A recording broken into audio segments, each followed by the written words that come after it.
Hello students, welcome to ready study fly YouTube channel. आज हम यहाँ पर बात करने वाले हैं क्लास 10th हिस्ट्री। चैप्टर है आपका नेशनलिज्म इंडिया।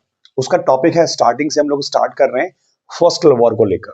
ठीक है, उसका इकोनॉमिकली एंड पॉलिटिकली क्या इम्पैक्ट होता है, ठीक है ना, इंडिया पर हम लोग बात कर रहे हैं। देखिए आप यहाँ पर लिखा हुआ है, explain economic and political situations created in the India during the first world war. तो आपके फर्स्ट वर्ल्ड वॉर के टाइम पर इंडिया में किस तरह की economical and political situation create की गई थी। देखो वो पता है, ओबीसी बात है कि जो हम लोग फर्स्ट वर्ल्ड वॉर की बात कर रहे हैं, हमें सबसे पहले इसका ड्यूरेशन पता होना चाहिए।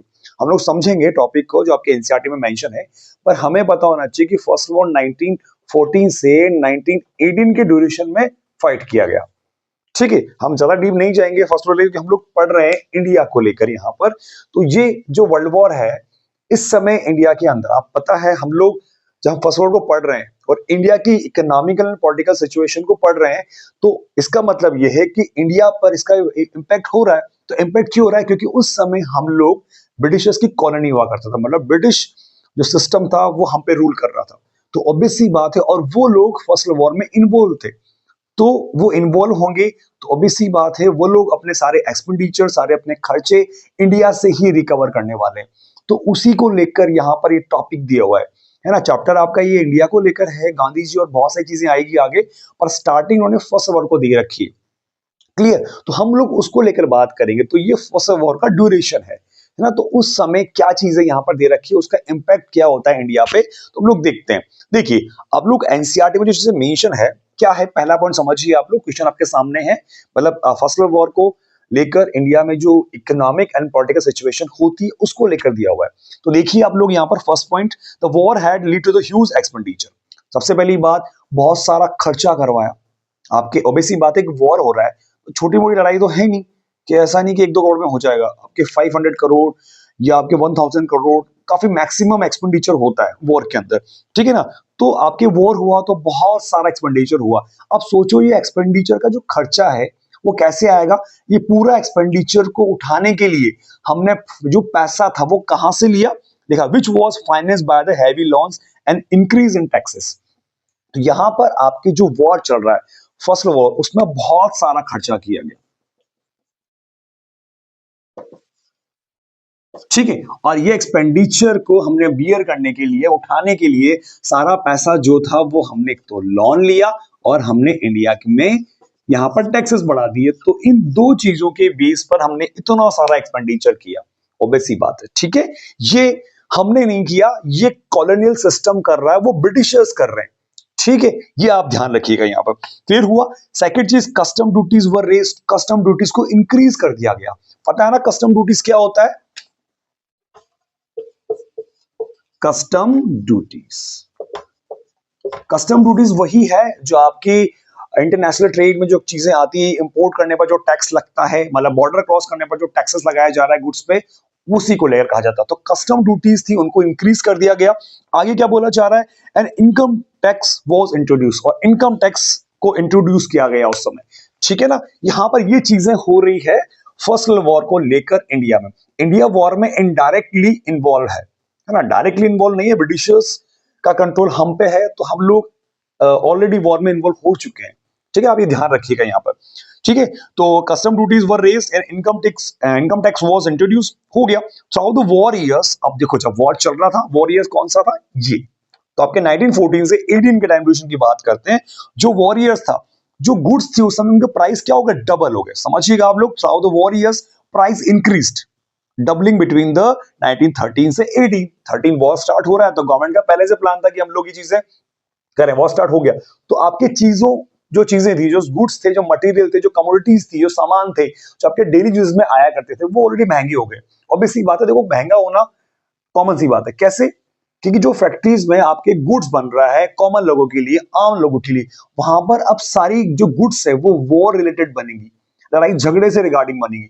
तो मार्केट में जो चीजें हैं उनका मैन्युफैक्चरिंग हो तो नहीं रहा, बंद हो गया, बट जो भी है वो ऑब्वियसली बात है लिमिटेड क्वांटिटी में, तो डिमांड ज्यादा आएगी क्योंकि बन नहीं रहा फैक्ट्रीज में, तो वो तो वहां पर तो वॉर रिलेटेड गुड्स बन रही है, तो वो चीजें महंगी होती गई। आगे क्या हो रहा है?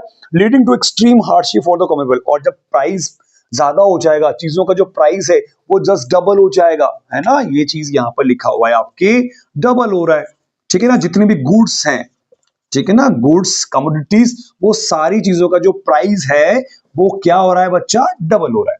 क्लियर? ठीक है, आगे देखते हैं हम लोग, आगे क्या बोल रहे हैं।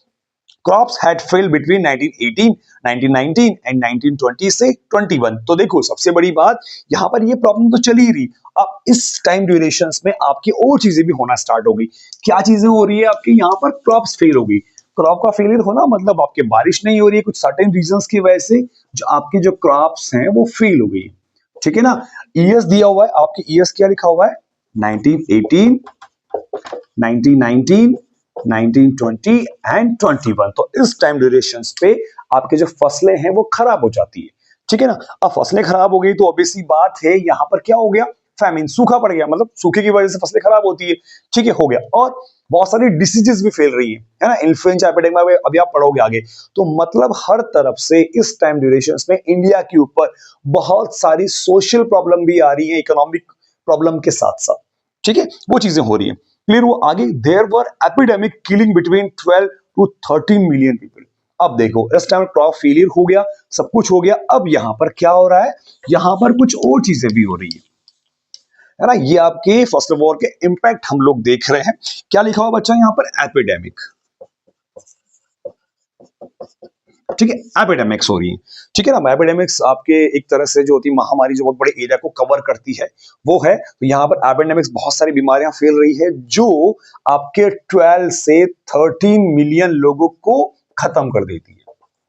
ठीक है, मतलब आपके 1.20 करोड़ से लेकर आपके 1.30 करोड़ लोगों को मार देती, इतनी बड़ी जो क्वांटिटी में लोगों को फिनिश करने वाले डिसीजेस यहाँ पर फैल रही है। ठीक है, तो हर तरफ से इंडिया के ऊपर बहुत सारी प्रॉब्लम चल रही है। क्लियर हुआ? आगे देखते हैं, villagers were called upon two supply soldiers. अब देखो, जब आपके हम लोग फर्स्ट वॉर देख रहे हैं, तो इस फर्स्ट वॉर को लेकर अगर हम बात करें तो देखिए, तो ये फर्स्ट वॉर में जो कंट्री है, बताइए आपको, हमारे ऊपर जो सिस्टम रूल कर रहा है वो कौन सा है बच्चा, वो सिस्टम है आपका कॉलोनियल सिस्टम। और कॉलोनियल सिस्टम कौन ऑपरेट कर रहा था, ब्रिटिशर्स, मतलब ब्रिटेन। और ये आपका वर्ल्ड वॉर में इन्वॉल्व था। यहां पर हो क्या रहा है, अब वॉर चल रहा है, जब ऑब्वियसली बात है वॉर चल रहा है, तो इसके लिए हमें क्या चाहिए, सोल्जर्स चाहिए। ठीक है, अब सोल्जर्स वो कहां से लाएगा, हम लोग उसके कंट्रोल में है, तो ऑब्वियसली बात है वो आपके सारे सोल्जर्स की सप्लाई कहां से करने वाला है, इंडिया से करने वाला है ना। और इंडिया में कहां से, विलेजर्स से। ठीक है ना, क्योंकि उनको बुद्धू बनाना बहुत आसान है, जॉब के लिए किसी भी तरह की, उनकी फसल तो खराब हो चुकी है ना, तो वो इजीली जॉब ज्वाइन कर लेंगे कि हाँ हम उनको गवर्नमेंट जॉब दे रहे हैं, और उनको हम लोग इजीली वॉर में इन्वॉल्व कर देंगे, भेज देंगे, हाँ जाओ हम तुम्हें जॉब दे रहे हैं। तो ऐसा बेचारे यहाँ पर हमारे गांव वालों को ये लोग बेवकूफ बना के रिक्रूट कर रहे हैं और सोल्जर्स में भर्ती कर रहे हैं। ठीक है ना, एक वर्ड दिया हुआ आपके यहाँ पर, कॉन्सेप्शंस, इसका मतलब होता है रिक्रूटमेंट। और ये कैसा रिक्रूटमेंट था बेटा, फोर्स्ड, जबरदस्ती कर रहे थे उनके साथ। ठीक है ना, क्योंकि उनको तो सोल्जर चाहिए थे, वॉर में क्वांटिटी दिखानी थी कि हाँ फाइट कर रहे हैं, चाहे मरे या जिए उनको कोई फर्क नहीं पड़ता ब्रिटिशर्स को। ठीक है ना, तो वो इंडिया के जो विलेजर्स हैं उनको फोर्स रिक्रूटमेंट कर रहे हैं, सेना में भर्ती कर रहे हैं बहुत सारी। क्लियर? ये यहां पर लिखा हुआ in rural areas cause wide spread anger. अब इससे क्या हुआ, काफी सारे जो पॉलिटिकल लीडर्स थे कांग्रेस के अंदर, वो सारे नाराज हो गए, ऑब्वियसली बात है ना, नाराज होंगे यहाँ पर। ठीक है ना, तो बहुत जगह पर लोग परेशान हो रहे हैं कि ये हो क्या रहा है, इस टाइम फ्रेम में क्या हो रहा है, फर्स्ट वॉर का जो टाइम ड्यूरेशन था वहां पर ये चीजें हो रही है।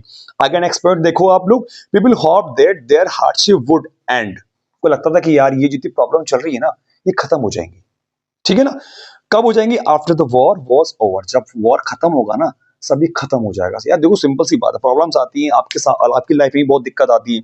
ठीक है ना, तो आप सोचते हो कि यार एक दिन लाइफ में सब अच्छा होगा, सब चीजें पॉजिटिव मोड में हो जाएंगी, सब अच्छा होगा। तो इंडिया के जो लोग थे, जो इंडियंस थे, वो सारे सोच रहे थे कि कोई बात नहीं, वॉर है, कभी खत्म होगा। और जो मुश्किलें चल रही है, आपके फसलें खराब हो रही है, बीमारियां फैल रही है हर तरह से, इन्फ्लुएंजा एपिडेमिक चल रहा है, सब कुछ जो हो रहा है, हमें फोर्सफुली सेना में भर्ती किया जा रहा है, भेजा जा रहा है। ठीक है ना, ये सब चीजें, तो ये कभी ना कभी जब वॉर खत्म होगा ना, तो ये सब खत्म हो जाएगा, ऐसा इंडिया के लोग सोच रहे हैं। ठीक है, ये चीज है, but that did not happen, पर ऐसा होता नहीं है। ठीक है ना, ऐसा कुछ भी नहीं होता। ब्रिटिशर्स तो आप जानते हो यहाँ पर कॉलोनियल सिस्टम कितना ब्रूटल टॉर्चर कर रहे थे हम पे। तो ये सब, the Congress and the other parties were angry with the British. for not consulting them before making India a party on their side against Germany। देखो, आपको पता है फर्स्ट वर्ल्ड वॉर, हम यहाँ पर बात कर लेते हैं, कांग्रेस के जो लीडर्स थे ना, है ना, आपको पता है कांग्रेस पार्टी थी उस समय, कांग्रेस पार्टी जो 1885 में बन गई थी, तो कांग्रेस पार्टी से ब्रिटिशर्स ने डिस्कस ही नहीं किया हम लोग की इंडिया को, है ना, हम लोग अपनी तरफ से, मतलब ब्रिटिशर्स ने कांग्रेस वालों से कभी डिस्कस नहीं किया कि हम तुम लोगों को, इंडिया वालों को वॉर में इन्वॉल्व कर रहे हैं जर्मनी के खिलाफ। अलाइड ग्रुप ने, है ना, अलाइड ग्रुप ने सेंट्रल पावर के अगेंस्ट वॉर किया, एक्सिस पावर के अगेंस्ट, ठीक है ना, तो उसके अगेंस्ट ये कभी भी ब्रिटिशर्स ने कांग्रेस पार्टी जो इंडिया की पार्टी थी उस समय, ठीक है, उससे कभी डिस्कस ही नहीं किया, तो कांग्रेस वाले अलग से नाराज चल रहे थे, तो इतना सब कुछ चल रहा था यहाँ पर। तो ये इंपैक्ट्स है आपके 7 to 8 पॉइंट्स हैं, उसमें बता क्या रखा है कि फर्स्ट वॉर का इकोनॉमिकल एंड पॉलिटिकल इफेक्ट, है ना, इंडिया की जो इकोनॉमी है, जो पॉलिटिकल सिस्टम है, उसके ऊपर वो कैसा होता है। आई होप आपको समझ में आया होगा, पॉइंट टू पॉइंट है, बहुत ही इजी पॉइंट्स हैं, बस कुछ वर्ड्स हैं आपके यहाँ पर, जैसे इन्फ्लुएंजा एपिडेमिक हो गया, है ना, फैमिन हो गया, कॉन्सेप्शंस हो गया, मतलब रिक्रूटमेंट कहते हैं उसको, तो ये छोटे मोटे कुछ वर्ड्स हैं, इनकम टैक्स हो गया, कस्टम ड्यूटीज को इंट्रोड्यूस किया गया, ये इनको स्पेलिंग्स का आप करेक्ट करेंगे, मैंने मिस्टेक नहीं करें, ठीक है ना, बहुत इजी है, 5 मार्क्स में ही क्वेश्चन आता है, अगर ये आता है क्वेश्चन तो ठीक है, तो आपके 5 मार्क्स इजीली यहाँ पर आ जाएंगे। आई होप आपको जो टॉपिक है अच्छे से समझ में आया होगा, ठीक है, तो अब हम मिलते हैं नए टॉपिक के साथ नए वीडियो में, तब तक के लिए टाटा बाय बाय।